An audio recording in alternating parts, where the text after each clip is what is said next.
A sum becomes 6600 in 2 years and 7920 in 3 years at compound interest. What is the original principal? तो देखिए अपन से बोला जा रहा है कि एक सम जो है वो 6600 रुपये बनता है 2 साल में और 7920 रुपये बनता है 3 साल में कंपाउंड इंटरेस्ट पर। तो अपन से प्रिंसिपल पूछा जा रहा है। तो अब आप देखिए यहाँ पे कंपाउंड इंटरेस्ट पर क्या होता है, जो अपना प्रिंसिपल है उसके ऊपर तो इंटरेस्ट लगता ही लगता है, साथ ही साथ जो इंटरेस्ट निकल के आया उसके ऊपर भी इंटरेस्ट लगेगा। तो मैं बोल सकता हूं कि ये जो 3 साल का अमाउंट है ये 2 साल वाले अमाउंट पर इंटरेस्ट लग के बनेगा। दैट मीन्स कि ये जो आपको अमाउंट दे रखा है 7920, ये 6600 पर जितने परसेंट का इंटरेस्ट लगा होगा उसको मिला के है। तो यहां पर अगर मैं इंटरेस्ट रेट निकालना चाहूं तो उसको मैं डायरेक्ट निकाल सकता हूं।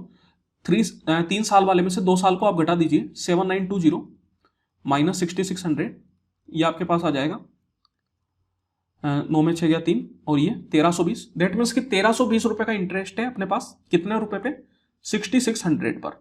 तो यहां से अगर मैं रेट ऑफ इंटरेस्ट निकालना चाहूंगा तो उसको आप निकाल लीजिए, ये 66 का 2 बार में, दैट मीन्स 20%। तो 20% का रेट ऑफ इंटरेस्ट है। रेट ऑफ इंटरेस्ट हमेशा सेम रहता है, उसमें कोई चेंज नहीं होता। हाँ ये है कि इंटरेस्ट बदल जाता है, बिकॉज इंटरेस्ट के ऊपर भी इंटरेस्ट लगता है, इस वजह से हर साल इंटरेस्ट आपको बढ़ता जाएगा, लेकिन रेट ऑफ इंटरेस्ट तो वही रहेगा जो स्टार्टिंग में था। दैट मीन्स मैं बोल सकता हूं कि हर साल 20% का इंटरेस्ट चल रहा है। तो यहां पर मैं प्रिंसिपल को P मान लेता हूं।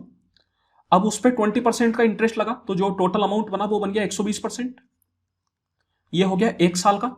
फिर दूसरे साल की बात करेंगे तो फिर से 20% का इंटरेस्ट लगेगा, लेकिन ये जो 20% का इंटरेस्ट लगेगा ये पूरे वैल्यू पे लगेगा। दैट मीन्स कि P इंटू 120/100 इस पे लगेगा।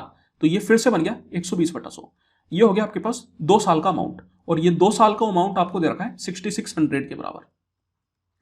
तो यहां पर आप चाहे तो ये 2 जीरो तो कैंसिल आउट कर देते हैं, ये 12 इंटू 12 144, 144 से मैं डायरेक्ट कैंसिल आउट कर देता हूं। तो 144 का सबसे पहले तो ये 4 बार में जाएगा, 140 का 4 बार में 560, 4 चौको 16, तो वो बन जाएगा 576। 660 में से अगर आप 576 घटाते हैं तो आपके पास बन जाता है 60 + 24, दैट मीन्स 84 का मतलब बन गया 840। और 144 का 5 बार में जाएगा, उससे ज़्यादा तो नहीं जा पाएगा, तो ये मैं बोल सकता हूँ 45 पॉइंट समथिंग आएगा। यहाँ पर अगर आप 100 से मल्टीप्लाई करेंगे तो ये P = 4500 के समथिंग बनेगा। तो उस हिसाब से अपन बोल सकते हैं ऑप्शन नंबर 3 अपना सही आंसर हो जाएगा। अगर आप पूरा कैलकुलेट करेंगे तो आपको एक्यूरेट आंसर मिल जाएगा, लेकिन उसकी जरूरत नहीं है। जब अपन को पता चल गया कि केवल एकमात्र ऑप्शन है जो कि 45 से स्टार्ट हो रहा है, तो फिर अपन डायरेक्ट उसको लगा सकते हैं। पूरा एग्जैक्ट आंसर निकालने से क्या फायदा, फालतू टाइम ही खराब होगा।